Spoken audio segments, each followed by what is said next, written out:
जिले की हर खबर सबसे पहले आप तक पहुंचाने का वादा, बस यही है एक इरादा। आज ही लगाए अपना पद्मेश डिजिटल सेटअप बॉक्स। नमस्कार, आप देख रहे हैं पद्मेश 24/7। कृष्णा संडे के साथ बुलेटिन की शुरुआत करते हैं हेडलाइन से। लालबर्रा के व्यापारियों का चौथे दिन भी जारी रहा अनिश्चितकालीन धरना प्रदर्शन। पूर्व सांसद बोध सिंह भगत ने व्यापारी को दिया समर्थन, कहा लालबर्रा की जनता दोषी है जो पागलों को सत्ता सौंप रही है।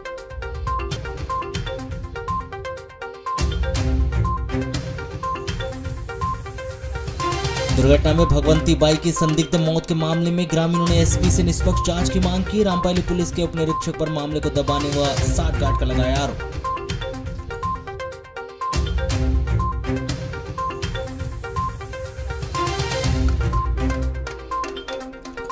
मूलभूत सुविधाओं को जूझ रहा नगर का वार्ड नंबर 4। सुविधाओं के अभाव में वार्डवासी हो रहे परेशान। कई बार कर चुके नगर पालिका व सीएम हेल्पलाइन में शिकायत, नहीं हो रही सुनवाई।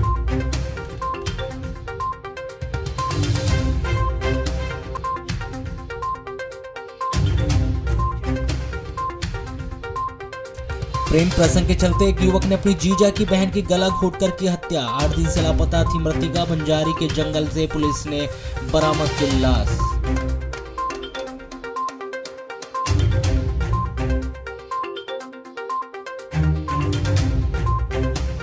जिले भर में हर्षोल्लास के साथ मनाई गई डॉक्टर बाबा साहब अम्बेडकर की 132वीं जयंती। विभिन्न कार्यक्रमों के किए गए आयोजन। डीजे की धुन पर थिरकते नजर आए बौद्ध अनुयायी।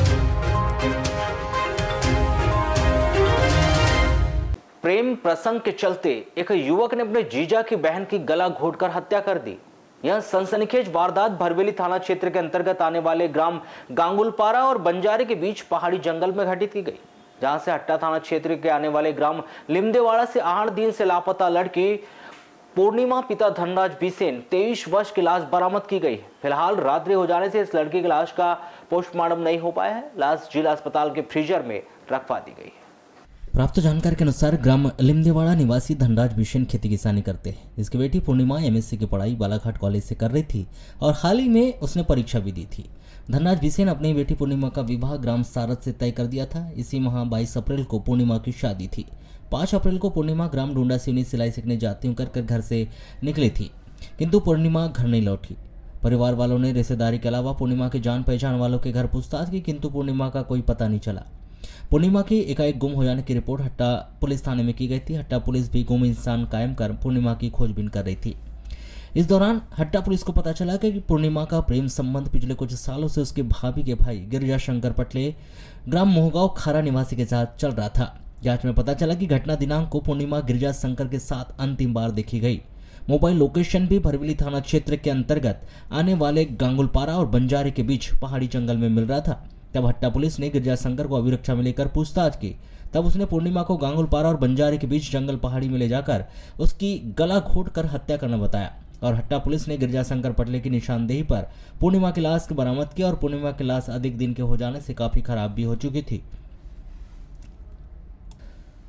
वहीं यह भी बताया जा रहा है कि 22 अप्रैल को पूर्णिमा की शादी थी, किंतु वह प्रेम संबंध के चलते अपने भाभी के भाई गिरिजा शंकर पर शादी करने का दबाव बना रही थी और गिरिजा शंकर पूर्णिमा से शादी करने के इच्छुक नहीं था। तब उसने पूर्णिमा को अपने रास्ते से हटाने की योजना बनाई। 5 अप्रैल को गिरिजा शंकर पूर्णिमा को मोटरसाइकिल में लेकर गांगुलपारा और बंजारे के बीच पहाड़ी जंगल में गया और शारीरिक संबंध बनाया। इसके बाद गिरिजा शंकर ने पूर्णिमा के उसी के दुपट्टे से गला घोंटकर हत्या कर दी। दुपट्टे को फेंक दिया गया। गिरिजा शंकर के द्वारा अपना मोबाइल को गोंदिया तरफ फेंकना बताया जा रहा है। 14 अप्रैल को हट्टा थाना प्रभारी अमित सिंह कुशवाहा, उप निरीक्षक रमेश सिंगले, प्रधान आरक्षक रमेश के गौरी शंकर को लेकर गांगुलपारा और बंजारे के बीच पहाड़ी जंगल लेकर पहुंचे। गिरिजा शंकर की निशानदेही पर पूर्णिमा की लाश बरामद की गई।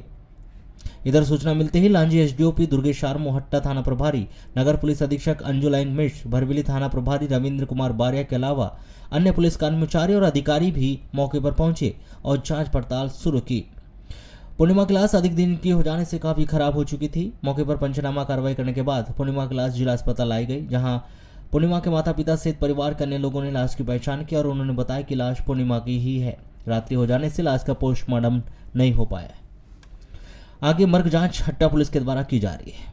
राइट होगी तो दिखा दो नितिन भाग। उम्र लगभग 23 वर्ष की थी। अच्छा। और वो निमदौड़ा में रहती थी। कब से गायब थी? ये 5 तारीख के 9 बजे से लगभग। क्या होना था इसकी? शादी होना था? क्या शादी होना था 22 तारीख को इसके लग्न थी। क्या इसने घर में मना करी थी कि मैं शादी नहीं करती? इस संबंध में मुझे पूरी जानकारी मालूम नहीं है कि मैं संबंध आज लाश कहाँ मिली इसकी? लाश हमने बताया कि बंजारी के पास मिली, जंगल में। आप क्या मानते हो इसकी? इसके बारे में अभी तो कुछ लड़की को वहाँ कैसे पहुँची वहाँ पे? अब इस बारे में कुछ समझ नहीं आया सर कि किस प्रकार वहाँ पहुँची, क्या हुआ उसके साथ में, हादसा तो कह नहीं सकते।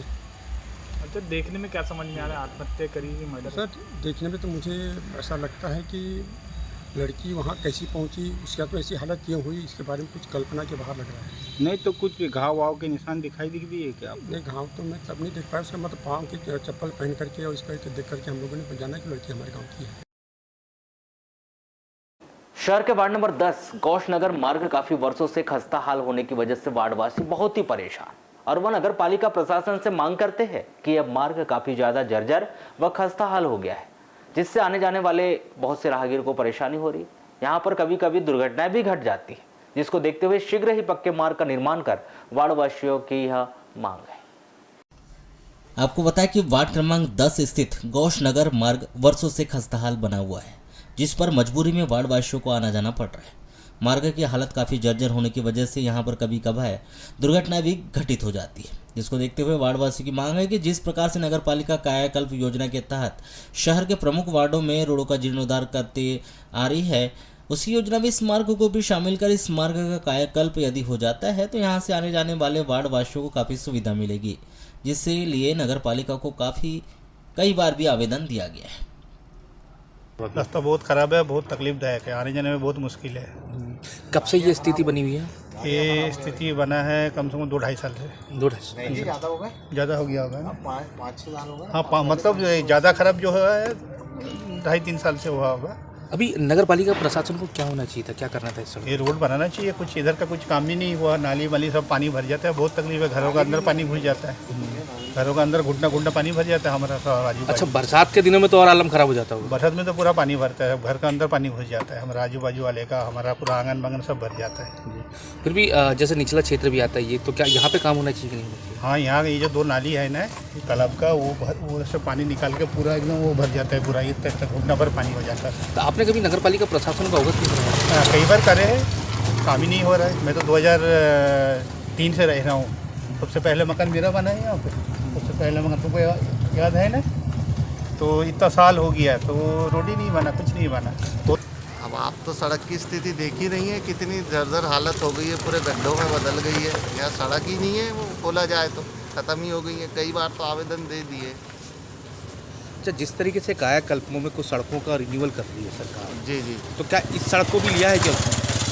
इस सड़क को लिया है, ये जानकारी तो अभी तक नहीं आई है, पर मूलभूत सुविधा हम तो यही बोलेंगे, जो 50-60 साल पहले जो सुविधाएं मूलभूत की थी, रोड, रोटी, कपड़ा, मकान, बिजली, पानी, सड़क, आज भी वो समस्या बनी हुई है। सरकार और यहाँ की जो वर्तमान की जो गवर्नमेंट है और यहाँ अपने बालाघाट जिले की जो शासन है, उनको यहाँ ध्यान देना चाहिए कि भैया जो मूलभूत सुविधा उन तक पहुँचे। जहाँ पे जो चीज़ नहीं हो रही है वहाँ पे जमाने भर की चीज़ें करवा रहे हैं। क्या नाम सर आपका? स्वच्छता की परीक्षा में बालाघाट नगर पालिका अपने अंक लाने के लिए अब कुछ भी करने से पीछे नहीं हट रही है। कभी रात के अंधेरे में अधिकारियों को शहर दिखाते हैं, तो कभी स्वच्छता सर्वेक्षण करने आई टीम का पूरा खर्च उठाया जाता है। अब आने वाली स्वच्छता सर्वेक्षण टीम को दिखाने के लिए नगर पालिका के द्वारा शहर के प्रमुख चौक चौराहों में डस्टबिन लगाने का कार्य किया जा रहा है। जबकि देखा जाए तो हमारे शहर में नगर पालिका के द्वारा स्वयं भी घर घर जाकर कचरा उठाने का कार्य किया जा रहा है। बावजूद इसके कि अब फिर क्यों नगर पालिका चौक चौराहों में डस्टबिन लगाकर आमजन की आदत को बिगाड़ने का काम कर रही है, यह तो समझ के परे है। वहीं जो डस्टबिन भी लगाई जा रही है, वह डस्टबिन इतनी छोटी है कि वह महज एक दिखावा ही साबित हो रही है। ऐसा हम ही नहीं कह रहे, ऐसा वे लोग बोल रहे हैं जिन स्थानों पर यह डस्टबिन लगाई गई है। नगर पालिका के द्वारा यह महज एक औपचारिकता निभाई जा रही है। स्वच्छता सर्वेक्षण 2023-24 की अब रैंकिंग का समय कुछ ही महीनों के बाद लगने लगेगा, जिसको लेकर नगर पालिका स्वच्छता की परीक्षा में अपने अंक लाने के लिए एडी चोटी का जोर लगाने लगी है। वह हम सिर्फ महज एक दिखावा करके ही सही नगर पालिका बालाघाट का नाम रैंकिंग में लाना चाहती है, जबकि मौजूदा हालात शहर के स्वच्छता को लेकर कुछ और ही बयां कर रहे हैं। लेकिन इससे नगर पालिका को कोई लेना देना नहीं, उन्हें सिर्फ स्वच्छता में रैंक दिलाकर वाहवाही लूटना है। जिस प्रकार से कुछ दिनों से नगर पालिका के द्वारा स्वच्छता को लेकर महज एक दिखावा के रूप में शहर के बाउंड्री वॉल पर पेंटिंग व अब शहर के प्रमुख चौक चौराहों पर छोटी डस्टबिन, सूखा कचरा व गीला कचरा की लगाई जा रही है, जो कि एक दिखावा ही साबित हो रही है। ऐसा हम नहीं कह रहे, ऐसा जहां पर यह डस्टबिन लगाई जा रही है वहां के व्यवसायियों के द्वारा कहा जा रहा है। तो इतने से में आ जाएगा कचरा? आ जाएंगे। तो मार्केट तो काफ़ी बड़ा है ना। और पत्ता वत्ता भरेंगे तो नहीं आएंगे। अच्छा, कौन से डब्बे में कौन सा कचरा डालना है पता है आपको? हाँ, तो इसमें सूखा कचरा गीला कचरा अलग अलग डालते हैं। तो ये जिनने लगाया उनने बताया नहीं कि यहाँ कौन से डब्बे में कौन सा कचरा डालना है? पास रह रही थे, सुने रही और दूर समझते हैं। अच्छा, जितना बड़ा मार्केट है तो क्या उतने से में आ जाएगा कचरा? नहीं आएंगे। क्यों नहीं आएगा? वो कचरा में तो भर गया, वो कचरा आ गया है छोटा। हाँ, मार्केट का कचरा है कुंटलों का। हाँ, और वो 2 डब्बे में कितना कचरा है? तो फिर भी क्या होना था आपके हिसाब से? कम से कम एक स्थायी जगह होना था इसके लिए, और बड़ी सी कुछ ऐसी चीज रखने को होना था जिसमें सारा कचरा बाजार का इकट्ठा हो सके। ये क्या औपचारिकता नहीं मारेंगे? ये डीसी लग रहा है कि औपचारिकता निभा रहे हैं एक शो के। ये नगर पालिका के द्वारा जो डस्टबिन लगाई गई है, मुझे तो ये समझ में नहीं आता। स्वच्छ भारत मिशन के अंतर्गत स्वच्छता को बल दिया जाता है और मेरे वार्ड में प्रत्येक घर से कचरा गाड़ियों में जाता है। तो ये नगर पालिका के कर्मचारी आम जन नागरिक को क्या सिखाना चाह रहे हैं कि कचरा गाड़ी में मत दो, डस्टबिन में डालो। इनको इतनी अकल नहीं है, बेवकूफ़ लोग। 4 कदम से यहाँ से धार्मिक स्थल मंदिर है, मस्जिद के करब ये डस्टबिन लगा दिए। किसकी प्रॉपर्टी पे लगाए हो? पुलिस विभाग की। ये बाजार जो बैठा हुआ है ये पुलिस विभाग की प्रॉपर्टी पे बैठा हुआ है। ये शाम के टाइम पे कितना कचरा रोड के ऊपर फेंक के जाएंगे बाजार वाले। दूसरा डस्टबिन लगा है स्कूल की बाउंड्री से लग के, वहाँ कचरा सुबह उठता है और फिर ला के लोग कचरा फेंकते हैं, कचरा रोड पे पड़ा रहता है।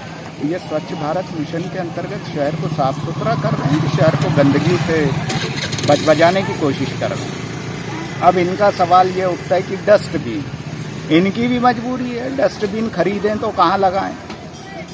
लगाने के लिए जगह भी होना, दर्शाने को होना कि यहाँ लग गई चीज़ उपयोग।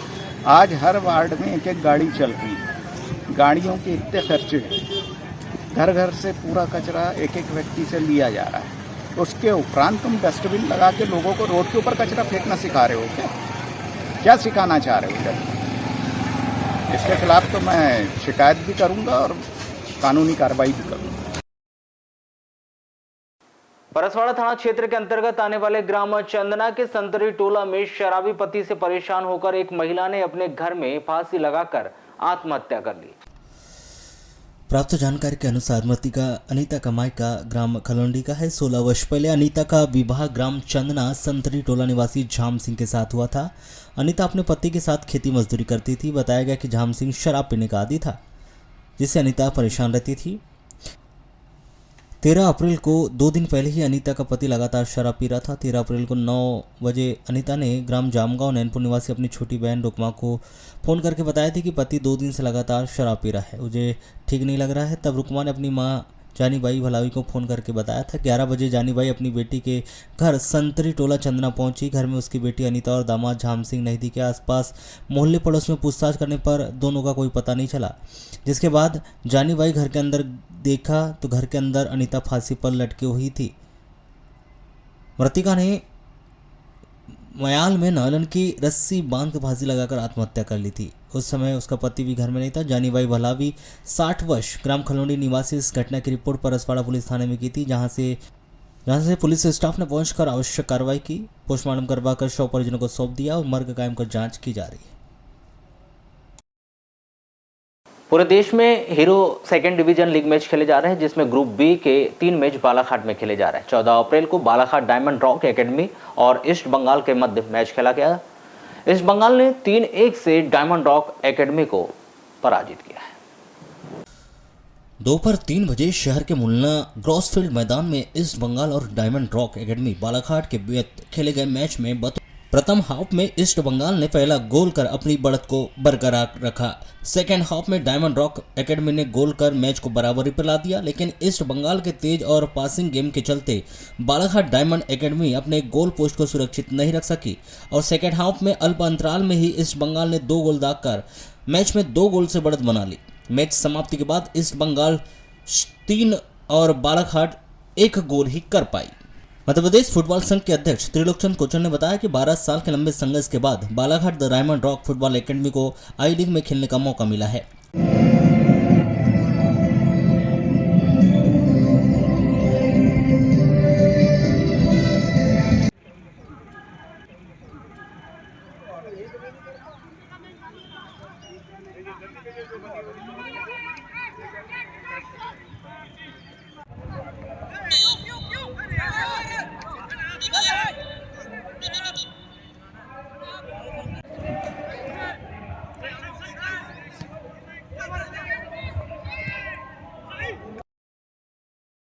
28 मार्च की शाम कथित दुर्घटना में 46 वर्षीय महिला भगवती बाई मानेश्वर की मौत के मामले में संदेह जताते हुए पुत्र और ग्रामीणों ने पुलिस अधीक्षक को ज्ञापन सौंपते हुए मामले की निष्पक्ष जांच कराकर उन्हें न्याय दिलाए जाने की मांग की है।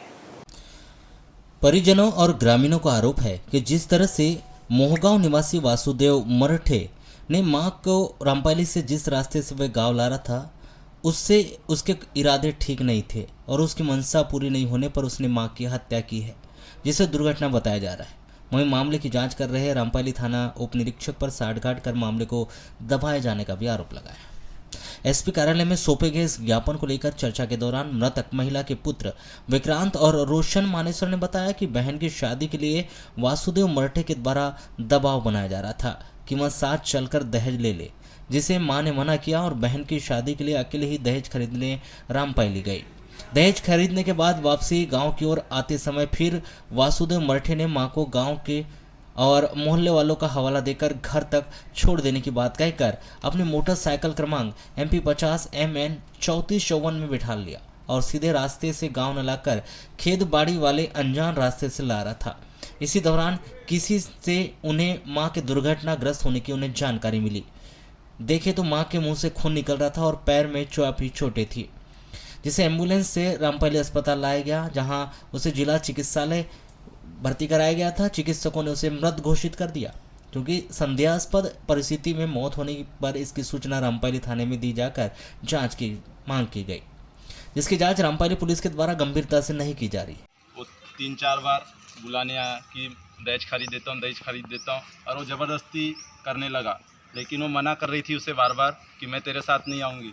तो वो गई रामपाली, उसके पीछे पीछे मोटरसाइकिल से गया, फिर वो खरीदवा दिया। फिर खरीदने के बाद इसको सीधे घर लेके आना था, तो इसने घर ना लाते हुए इसे दूसरे गांव बिठली ले गया और बिठली से सीधा मोहगांव जो लाना था वो नहीं ले गया और खेत के रास्ते से इसको लेकर गया और वहाँ पे इसकी दुर्घटना किया उसने, और वो उसको बलात्कार के अपने मन में रख के उसको ले गया उधर और उसके एक्सीडेंट करके उसकी मौत यानी हत्या किया उसने। और उसका पैर सर पे गंभीर चोट आई थी और मुंह से बहुत खून निकल रहा था। अनैतिक मतलब शाम 6 बजे की बात है कि मतलब वो भागवती बाई की मतलब एक्सीडेंट होकर गांव में मतलब वो हल्ला हुआ। मतलब ये वाली जो बाई है वो वाली ये बिठली में रहती है। ये इस बाई के मकान से करीबन 1 फरलांग मतलब 50 मीटर की दूरी पर इनका बाई का मकान है, जहाँ घटना हुई उस उधर में। तो वो खेती बाड़ी के रास्ते पर ले जा रहा था। ये बाई ने मतलब हल्ला जब बिठली में हुआ तो ये बाई ने मतलब गई, तो इनने वहाँ जब मौके पर देखा तो ये बाई भागवती बाई थी।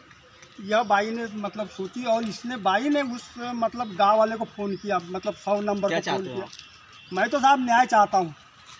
न्याय वही चाहिए कि भाई आज उस बच्ची से ये 2 बच्चे हैं, उसके 2 बच्चे के लिए मतलब माँ बाप गुजर गए, छत्र छाया नहीं रही। भाई उस इंसान ने इस प्रकार की घटना किया है कि मतलब रास्ते से जब हो जाए बात अलग है, पर तुम जस्ट विदाउट रास्ते पर ले जा रहे हो उसको खेत बाड़ी के रास्ते पर, और उससे इस प्रकार की घटना की है आपने, जो कि उस बच्चे को आज भोजन शाम से वो करने के लिए कोई महिला नहीं उस घर में, और वो बच्चे अनाथ पड़े हुए हैं। तो साहब ये तो पुलिस वाले जो कि वहाँ पर रामपाली में मतलब आज तक 17 दिन हो गया, 16-17 दिन हो गया, ना कार्रवाई हो रही है ना कुछ हो रही है।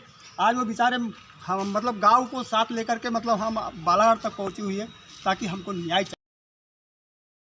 हाल ही में भारतीय जनता पार्टी के वरिष्ठ और स्थानीय पदाधिकारियों की अनुशंसा पर वैश्य महासम्मेलन के प्रदेश मंत्री सत्यनारायण उर्फ भूरू अग्रवाल पर विश्वास जताते हुए उन्हें भारतीय जनता पार्टी का जिला अध्यक्ष नियुक्त किया है, जिस पर व्यापारी बंधुओं सहित वैश्य समाज में हर्ष का माहौल व्याप्त है। सत्यनारायण अग्रवाल को भारतीय जनता पार्टी का जिला अध्यक्ष बनाए जाने पर शुक्रवार को वैश्य महासम्मेलन जिला बालाघाट इकाई के द्वारा सम्मान समारोह का आयोजन किया गया। नगर के पार्श्वनाथ भवन में आयोजित इस कार्यक्रम में जहां व्यापारी वर्ग व वैश्य समाज के पदाधिकारियों ने बारी बारी से अपने विचार व्यक्त कर कार्यक्रम की रूपरेखा स्पष्ट की, वहीं सत्यनारायण अग्रवाल को भारतीय जनता पार्टी का जिला अध्यक्ष बनाए जाने पर हर्ष व्यक्त करते हुए फूल माला व पुष्प गुच्छ भेंट कर वैश्य महासम्मेलन प्रदेश मंत्री सत्यनारायण अग्रवाल का सम्मान किया गया। खैलांजी थाना क्षेत्र के अंतर्गत ग्राम सावरी के लोधी टोला में एक व्यक्ति से रुपए की बात को लेकर 5 लोगों ने लाठी से मारपीट कर उसे मौत के घाट उतार दिया। जहां पुलिस को यहां सूचना मिलते ही मौके पर पहुंची और शव का पंचनामा करवाकर शव पोस्टमार्टम के लिए भेज दिया है। मृतक का नाम सुंदर पिता पूरनलाल बिरनवार, उम्र करीब 35 वर्ष, लोधी टोला सावरी निवासी बताया गया है। जानकारी के अनुसार घटना करीब शाम 5:30 बजे की है, जब सुंदर पिता पूरनलाल बिरनवार गांव में ही चौक की ओर जा रहा था। तभी वहीं ग्राम के कुछ लोगों ने शराब के पैसे नहीं देता कहकर उसे लकड़ी से वार कर दिया, जिससे सुंदर बिरनवार की मौके पर ही मौत हो गई। वहीं खैलांजी थाना प्रभारी जे बर्डे ने कहा कि गांव के कुछ लोगों ने 35 वर्षीय युवक सुंदर बिरनवार को लाठी डंडे से मारकर उसकी हत्या कर फरार हो गए। फिलहाल मामले की जाँच की जा रही है। पूछताछ के पश्चात ही कहा जा सकता है कि किस किस आरोपी ने और क्यों हत्या की है। नगर में स्वच्छता का दावा खोखला ही साबित होता नजर आ रहा है। प्रशासनिक अधिकारी व जनप्रतिनिधि की निष्क्रियता के चलते शहर में आज चारों ओर पक्की नाली निर्माण नहीं होने की वजह से गंदा पानी सड़कों के ऊपर से फैलने से गंदगी फैल रही है। इसमें वार्ड के रहने वाले वार्डवासियों को काफी परेशानियों का सामना करना पड़ रहा है। जहां ना तो नगरपालिका के अधिकारी कर्मचारियों की नजर पड़ रही है और ना ही वार्ड के पार्षद की इस ओर ध्यान वे दे रहे हैं। ताजा मामला वार्ड नंबर 4 के शांति नगर का है। शहर के वार्ड नंबर 4 में इन दिनों नाली सफाई नहीं होने से गंदगी का बोलबाला है, जहां पर वार्डवासी बताते हैं कि महीनों से उनके वार्ड में ना तो नगरपालिका के कर्मचारी आए और ना ही वार्ड के पार्षद के द्वारा इस क्षेत्र में ध्यान दिया जाता है। जबकि देखा जाए तो नाली में इतना कूड़ा करकट व गंदा पानी जमा रहता है कि शाम होते ही मच्छर मक्खियाँ आने लगती है और इससे बीमारी का खतरा बना रहता है। कुछ स्थानों पर पक्की नाली निर्माण नहीं होने की वजह से नाली का पानी रोड के ऊपर आ रहा है, जिससे लोगों का रोड से चलना दूभर हो गया।